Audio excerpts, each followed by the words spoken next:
Welcome to Salient Learning Learning Plan Training Module. This training module is designed to help our SES tutors to understand what a learning plan is and how it can be used to guide them in student instruction. A learning plan is a document that is created for each student based on the results of their pre-assessment.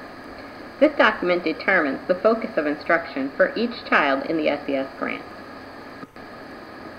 The learning plan is created by the SES provider, but must be approved by the student's school district and signed by a parent or guardian.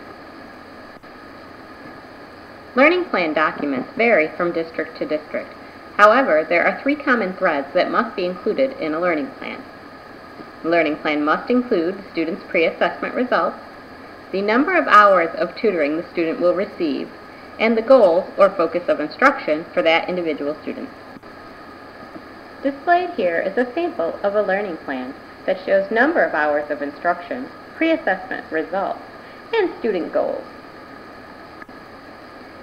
Instructors for Salient Learning will use each student's learning plan to determine which lessons in our curriculum to teach the student to achieve the goals that are outlined in the student's learning plan. The student learning plan reflects the weakest area for a student on pre-assessment. Therefore, tutors should focus their instruction in these areas in order to achieve the goals outlined in the student learning plan. Many students that work with Salient Learning will master the goals that are laid out in their learning plan. Tutors can then take the opportunity to use the supplemental or enrichment lessons included in their student book to maximize the learning for each student in SES. As a Salient Learning instructor, you will play a vital role in the creation of each student's learning plan. As an instructor, you are the test administrator and scorer. Students are pre-tested during their first instructional session, and teachers score the tests and mail them in to central office.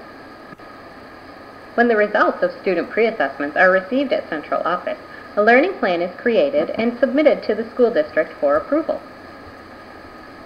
When the learning plan is approved, it is mailed back to the tutor for review and to set up instructional sessions.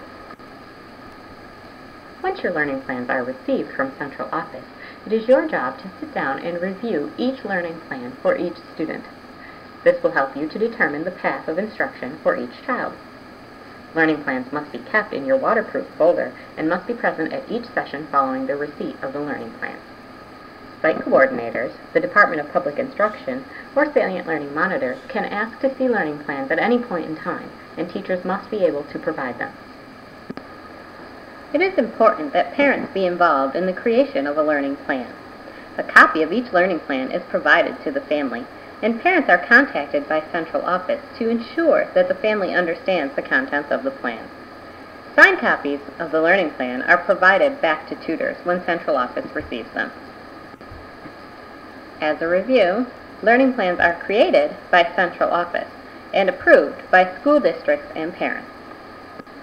Copies of approved learning plans are provided back to tutors.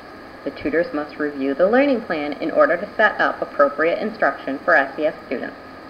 The tutors are required to bring the learning plans to all instructional sessions, as they can be requested during any monitoring session. If you have any questions regarding learning plans, feel free to contact central office at 919-300-0031.